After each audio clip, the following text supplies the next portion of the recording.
Let's get it. So Father Time is definitely undefeated because He never disappoints. no, he never disappoints. Mm-mm. He knows everything. There was that trend a long time ago when he knew everything that was going to happen, or he said he had predicted things, Mm-hmm. which is super weird and strange. But um, I mean, obviously, Father Time is undefeated because it got LeBron to say he'd rather be on his couch on Christmas Day with his family than playing the game that has given him the ability to sit on his couch for the rest of his life as he retires. And Did my microphone just pick up that sigh? yeah, definitely. Good. I cannot believe that's what was said. Here, Christmas Day basketball is the best basketball of the year, other than for me, other than the playoffs and the finals and all the things, right? Or the key matchups. But the privilege of playing on Christmas Day means you're good, right? Uh, it means you're wanted by the league. It's not a slight to the other teams, but they do this on purpose. They make the schedule beginning of the season, in the summer, and they want the matchups, they want stars, they want draw, Yeah.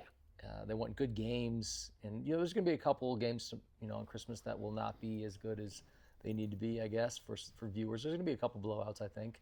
I don't think they'll all be super competitive, but for him to say, I guess for context, we should mention what it is he said, right?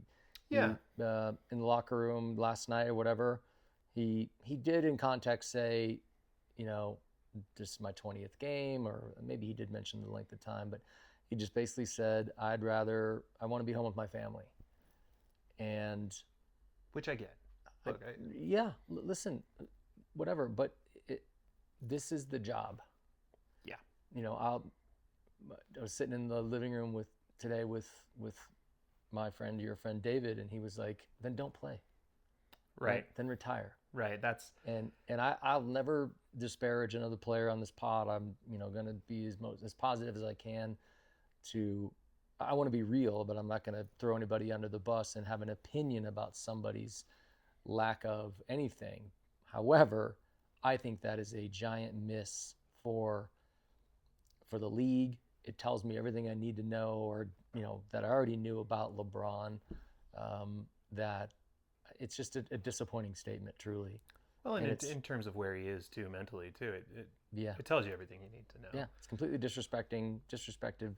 disrespectful. Sorry, to the rest of the league. These guys, I just was bummed, and it's the heroes that I hold in very high regard in the league over time since I started watching in the '80s. I don't think one of those players would have ever or has ever said anything about the burden of playing. Right. In any way. My favorite person had a love of the game clause in his contract. It's very famous. Yep. He was allowed to, if he saw a pickup game, even during the season, that he was driving by, walking by a playground and decided he wanted to play, he could without risk, breach of contract. So I come from that. I don't think you've ever heard Larry Bird say, or McHale, or Magic, or Kareem, or Dr. J, or I'm trying to think of who other guys, even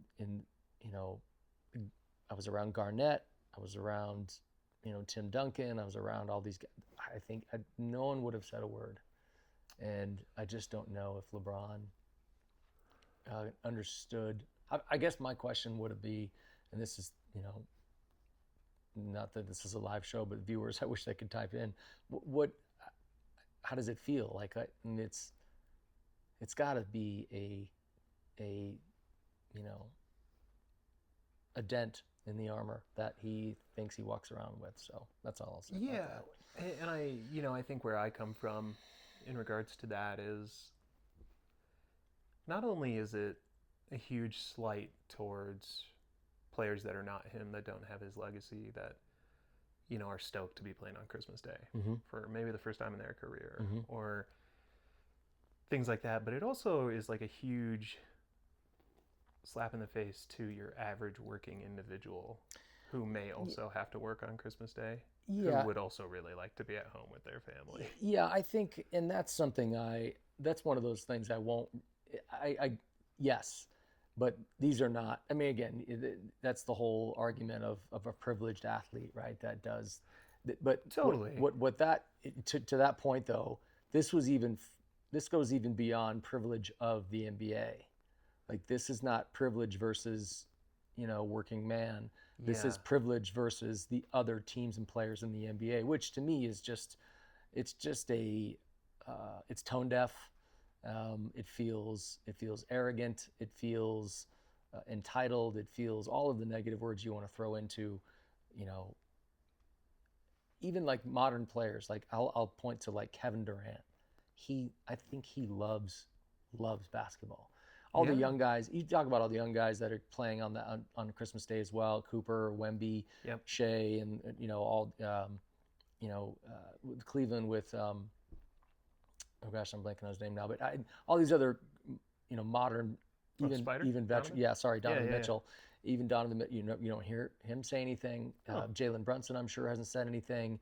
I'm trying to think of the other guy. Jokic hasn't said anything, but LeBron. Playing on Christmas is probably like the safest thing that Jokic has ever done in his life, coming from Serbia. Sure, yeah, no question. And so I guess like where I really land on it too is one of the things is, outside of the privileged athlete versus the working man, it's like you also have people that maybe Christmas Day is like the only game they can watch during their normal lives, Yeah, or or just to that same point of just I've got little to do that day, and I'm gonna do your thing in the morning, whatever you do, but you have this slate of the NBA's best that day. Yeah, that's the best. This is the best. These are the best. How many games? 6 games. These are the best 12 teams in the league. I think there's 6 games. And I'm Jewish. I'd never have anything to do on that day. Right. So your 8 days of partying have just commenced. I'm ready. Give me some basketball. You're refreshed. You're ready to go, man. All right. Well, we're gonna play Vegas then for a little bit, and we've got a slate of 5 games, which is great. I'll be tuning into most of them, if not all of them, even if in bits and pieces. But first up on the docket, it's Cavaliers and Knicks. Yeah, let me just get great. Let's. That's a 10 a.m. game Mountain Time. Oh. Yeah, the cool thing, the thing I always mention when I'm even remember as a kid was just waking up and having basketball at, is that 10 a.m. Central? No, that's 10 a.m. our time. 10 a.m. Okay, we're in Denver.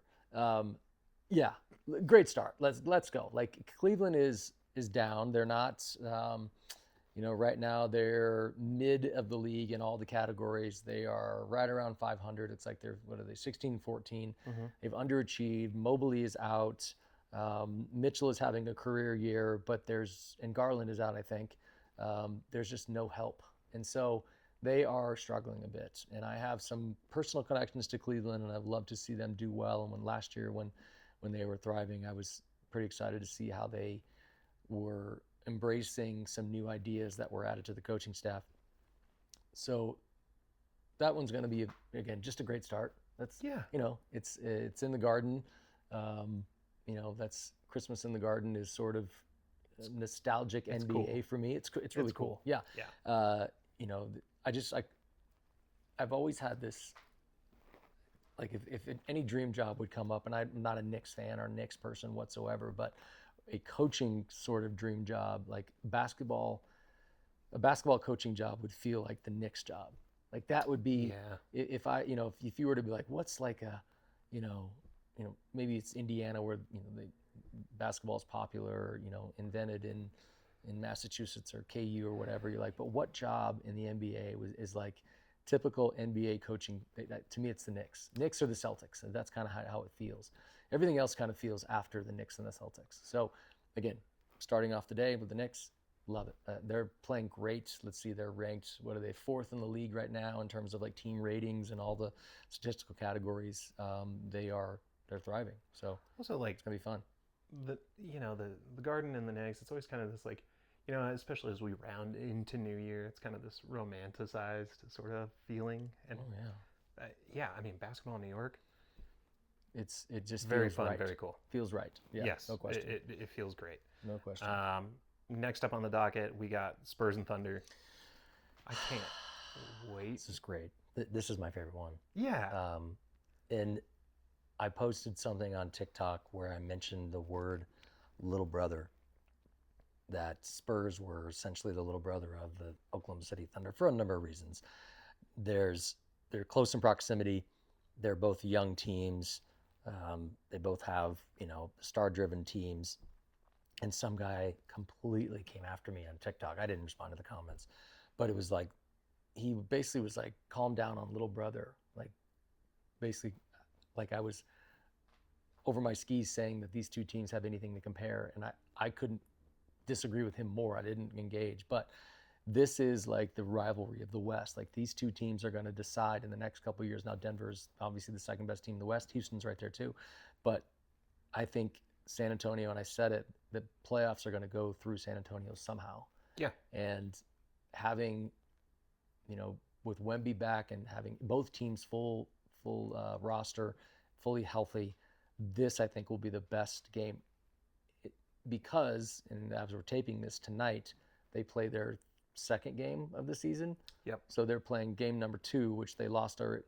They Spurs beat them last week in the Emirates Cup.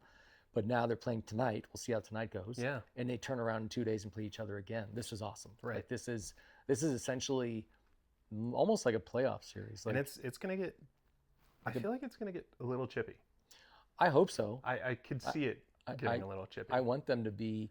I'm looking at these. I have all kinds of different sources for information, but there's power rankings that The Athletic has put out, and the Spurs have jumped from 9th to 6th in the power rankings, and of course the Thunder are number 1 in the power rankings for obvious reasons. But this one, it's noon game, ESPN, perfect timing. Yep. This is going to be the one that I think it just makes more sense. That, warmed up with Knicks and then come to this one. I can't wait. This will make a fun one. So next up we have Mavericks and Warriors. Mm-hmm. Kind of the youngish team versus the really old. I think people.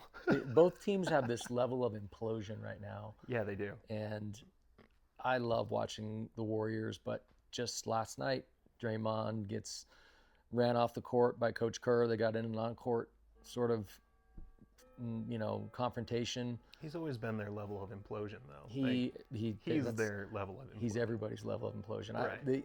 Again, that's the guy I've been vocal about over the years, and since he's been in the league.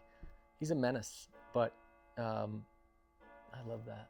Yeah, he actual grandfather clock. Grandfather clock. Real life. Grew up with one of those. But he's always been the source of, like, you want him as a teammate, but you hate him as an opponent, and which is great.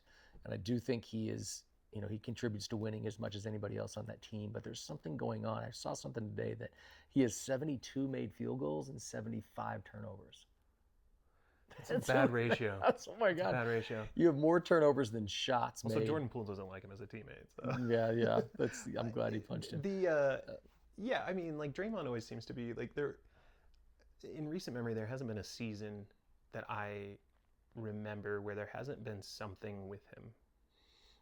There's always a thing. There's always if you watch the games, you just watch him operate and how much more he gets away with vocally towards the referees than any other player on the court.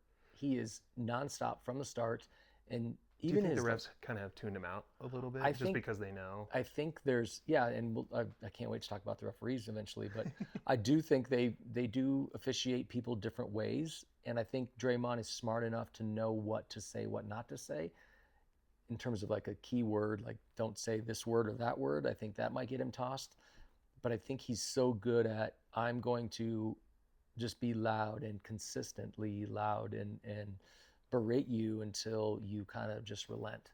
And I think you talk about, people give Shea so much grief for this claim of the way he plays is something that's unfair, that he's officiated in an unfair way. No, he's good at the rules, and I think Draymond to an extent is also good at the rules of pushing as far as he possibly can until there's a burst, but I don't think he ever goes until there. He kicks someone in the nuts. He's which is a absurd. menace, dude. Like, how can he How can he be so verbally intelligent when it comes to what he says versus? Well, it's And then he acts out like a child sometimes. the That's a again, I don't know. spectator's opinion only. No, but what I feel like from Draymond is the rules don't necessarily apply to him as they do other people. Right. And he has that personality trait, in my opinion, on the court. Now, I'm sure he's a great teammate. People love him, but I do feel like he thinks the rules should not apply to him the same way that the others do. So, anyway. You know, I think this game will be really good for Cooper too, because Steve will have something for him. Yeah, I think a little bit. Cooper's having a great season. He's probably leading the way, he and Conkinepple, for Rookie of the Year. Yeah. They are just, they've won lately, 5-1 in the last couple weeks. They're just imploding. They're never healthy. I think Cooper's doing well with what he's been forced to deal with, which is everything. I think early on when they had him handling the basketball, it was a bad start, but I think he's better at it now. I think he had scored the most points in a game for a player at 18 years old. Mm-hmm. He's going to be good. There's no question. I just think the implosion of Dallas, they're not very good against winning teams. Well, and I think there's a lot to read into Dallas. With the Luka trade and how management was going, and obviously them bringing Cuban back to have a presence, which there's way too much going on. There's just so much going on that they're making it complicated. This is a fun stat, though. I just read this. The Mavs have the league's worst first quarter offense. They've won the first quarter only once in the last games. Wow. So just bad starts. So who knows why that is? But that's just an interesting stat. I love that kind of breakdown. And that's stuff. Bad starts can inevitably catch up for to sure. You. For sure. Next we got Rockets Lakers. Tip off at 6. 6 Mountain. A team that wants to play and maybe a guy that doesn't want to play. Yeah, you got basically, if you're the Lakers, you have a starting 4. Yeah. Well, so as of today, this is Tuesday, the 23rd. Reeves, Doncic, Rui, and DeAndre are all out tonight. They're not playing today. Huh. Or at least they're questionable. Okay. I know Luka has a calf contusion as of today, and so who knows what's going to happen on Christmas Day. The Lakers may not even have a starting. Maybe. Do we get a LeBron Bronny starting on Christmas Day? Maybe. Well, he'd be with his family. Yep, he gets to be with his family. He gets to be with his family. It's and then maybe they can sit on the bench together. And that's. Yep. I mean, it's it's crypto arena, or Is it? God, I hate calling that. I hate calling that crypto arena. Yeah, it will forever be the Staples Center to me. But maybe I want the Forum back. That's the best. That was. I just remember the Forum being in Space Jam. And Vlade not wanting to go in the locker room because they were afraid they were going to catch the alien virus. But maybe Staples Center can drag in a couch. That's hilarious. Onto the Lakers side, on the Lakers bench, and he and Bronny can sit on a couch together when they're not playing. Should. I mean, this is. Yes. I talk to my friends ad nauseum that are so inspired by LeBron and everything he does at his age, and. You said inspired? Yeah, that's the word. Wow. Oh, they think he's.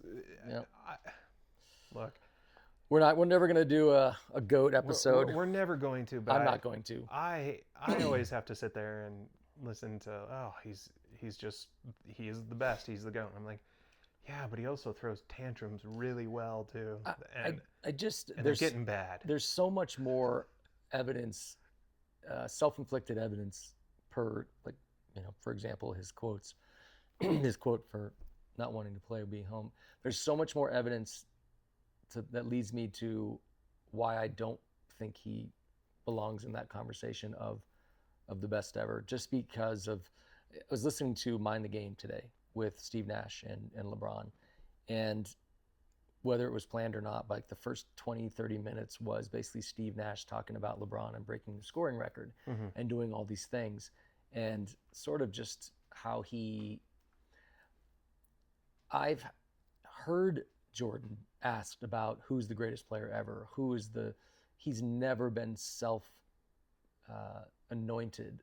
He always says, it would be disrespectful to the guys who came before me. Yes, hard to compare eras, disrespectful. Like, the thing that I think about, well, we're getting off topic, but I'll wrap this up. But it felt to me, LeBron, when he found the record, when he was in range of the record, it became about the record, right? It became about the scoring record, which is, I couldn't understand what that would feel like to be close to that record.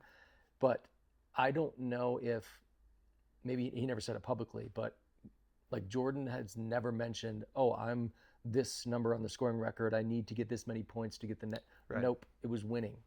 Yeah. And in fact, if he cared about any of that, he wouldn't have left, right? There's other reasons why he probably left, but you would think like a guy who's motivated just for the personal accolades wouldn't leave in the middle of his prime.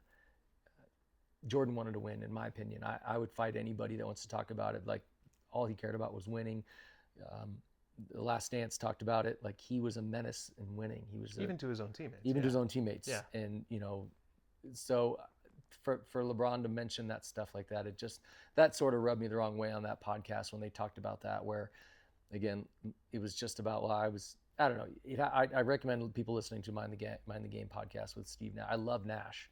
I just think at times LeBron can get off topic and become kind of a self-promoting person. So that to me bums me out in terms of the conversation, because Kobe was never that way either. No, and I think from a spectator point of view, someone who was never involved in the game, never coached, never played at a seriously competitive level,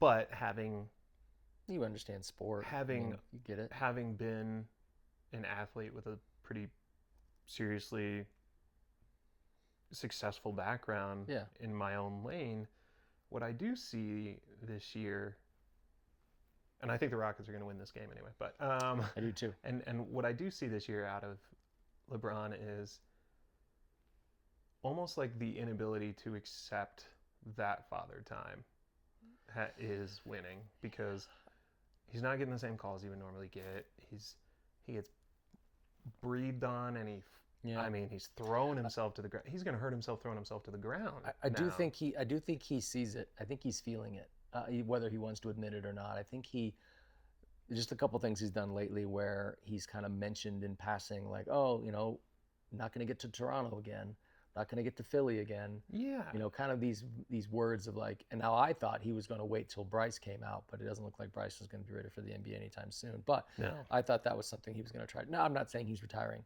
We're not breaking news here, but I do think now he's a golfer, right? He now spends his time watching YouTube golf, and I'd love. You can do that for the rest of your life. Yeah, and you don't have to worry about coming to watching golf on Christmas Day. So anyway, we've spent way too much time on LeBron. I do think the Rockets win this game. They gave Denver everything they could. That was an interesting game because it was on a turnaround from a game they had just recently played.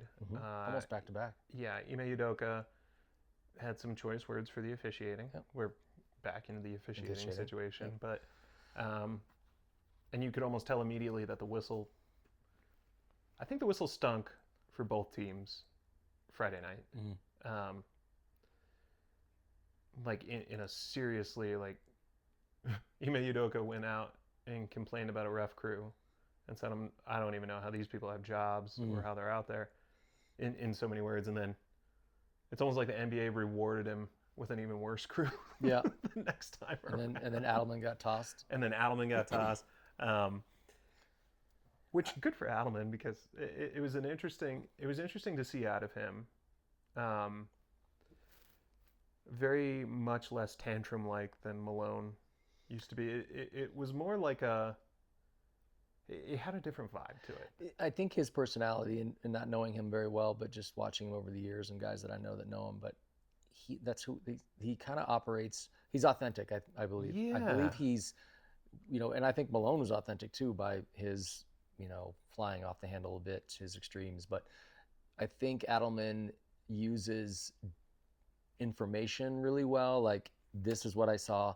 this is why I was frustrated. This is why I thought it was unreasonable, or he was very much like, this is why this is going on. And so I'm good with it. So the one thing I'll say about both, well, the Rockets mostly, is I love competitive teams and players, right? You can, sometimes there's teams and players that you know, and I'll go back to LeBron. I don't think LeBron is as competitive as the others have been. He's won, of course, and he's been there a long time, but I don't think he's like winning. I just want to win. I think Durant is that guy. I think Steven Adams wants to win. I think Şengün wants to win. I think Thompson wants to win. I think these guys are just like, you can see it in Şengün. they play hard. They so much. They keep playing. Like this whole Bruce Brown and Durant, when they went at it, like I think Durant's like, kind of like, I love his quote. It's like, you know who I am, Kevin Durant, man. Like, I just think I love his self-assuredness, and I don't think it's arrogance at all. I think he's just like, I'm that dude. I'm competitive. I want to win. I will be here. I'll be here in the middle of the floor. I'm going to get the ball right here and knock yourself out if you stop me. So, well, and what I loved about that, is that Kevin Durant is the equal opportunity-ish talker. No question. It didn't matter who it was. He was going to talk ish to that person. And Bruce Brown's probably like a nice dude. Like, I think Bruce Brown is probably like a good and competitive as well. I think that's Bruce Brown is. He's a nice dude. And the Rockets are now. Although he doesn't like chocolate chip cookies that I saw. I saw this on the Nuggets Instagram. Bruce, we got to talk about your cookie selection and how you think chocolate chip cookies are apparently not good. It bothers me. Jonas Valanciunas, if you want to talk about the beauty of reindeer cookies, I'm all for it. That was very funny. Yeah. All right, so Rockets, Lakers, we both think Houston. Yeah, I do. Well, it's a home game for Denver. It's home game for LA. We're on. Oh, I'm sorry, Rockets, Lakers. I do think they win Houston. That. Yep, Houston. I'll take Houston for sure. The nightcap, 8:30 p.m. Yeah. A chippy series. Yep. Has been for the last couple of years.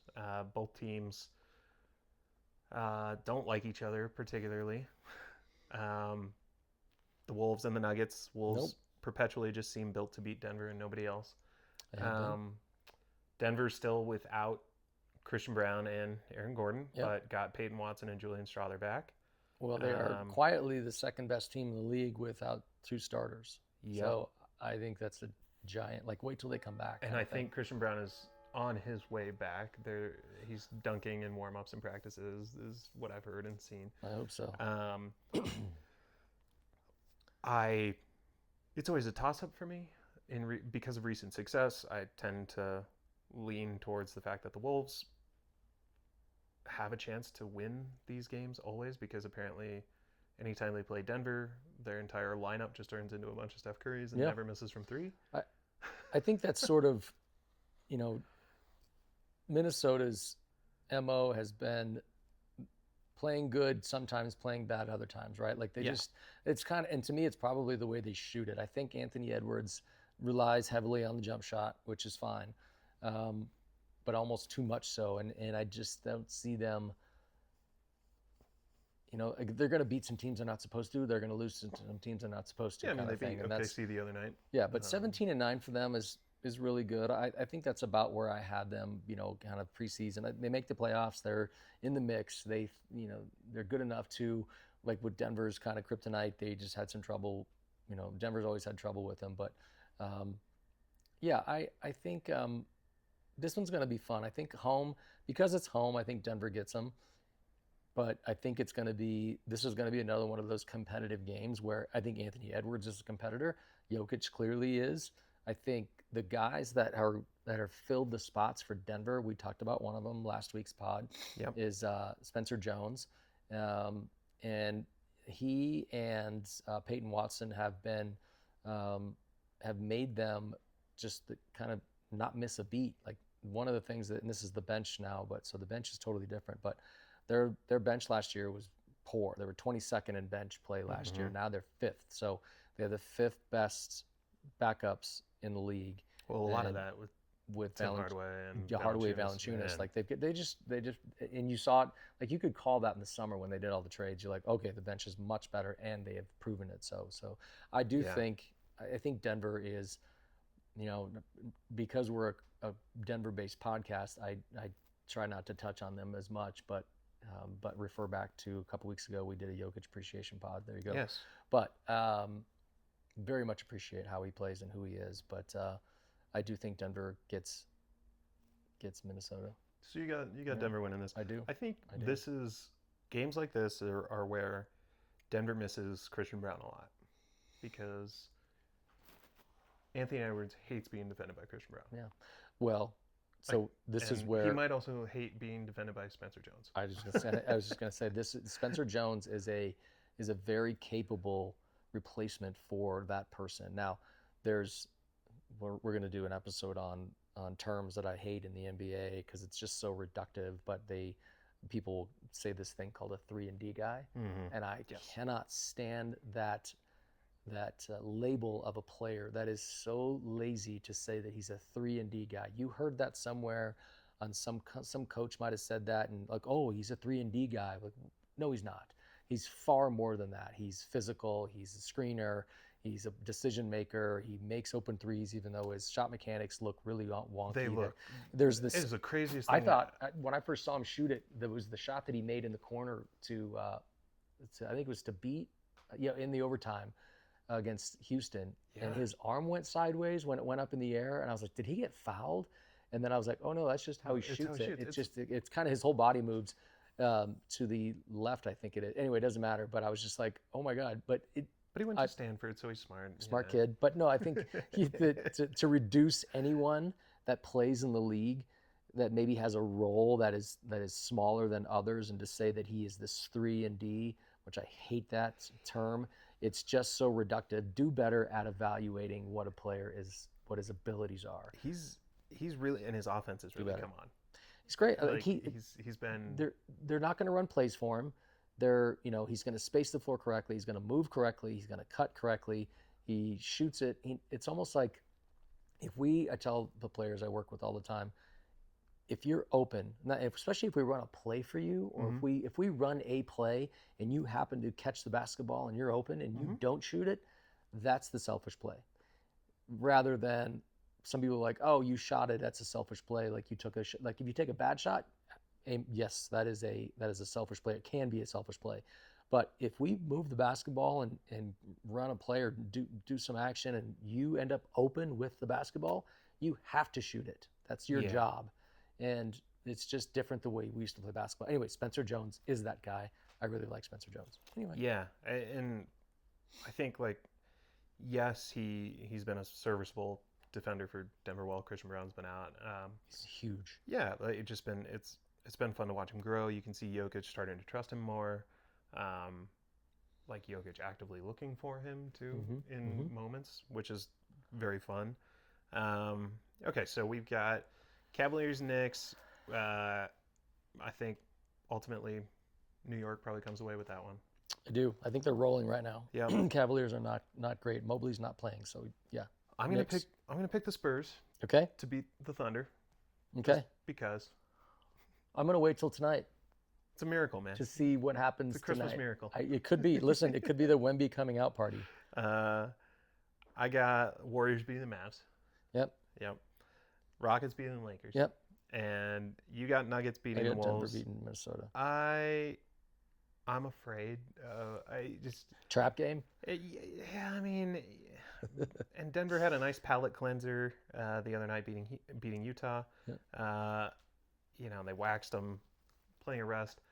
I just never liked the Nuggets playing the Wolves for some reason. I'm just like, man, the history's not good. Their number, yeah. Yep, the history's not good.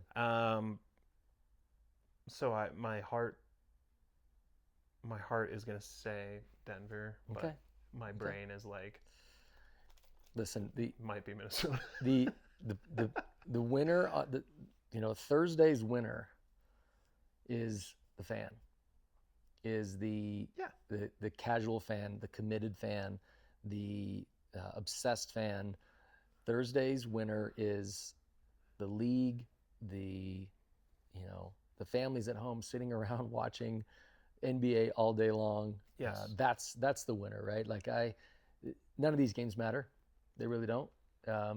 that they matter, I guess, in terms of wins, losses eventually, but there's no make or break days. I think maybe the one that does matter the most truly is San Antonio, Oklahoma City. Yeah, Only because San Antonio has an opportunity to kind of punch back at Big Brother OKC. Big time. Yep.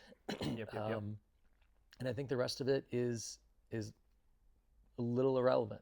And not irrelevant in terms of like just in the big picture. The standings aren't going to move because of this weekend, but or because of Thursday. But it's nothing should be gained or lost on Thursday other than one more loss or win in the column. And this is why, again, back to I love the teams that are competitive, because if you show up partially competitive on Thursday and you're like, I wish I was at home with my family, I think you get your ass kicked.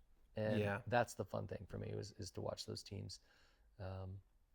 Maybe Chris Finch will get agitated with the officiating again and he'll go home early. I hope so. I think on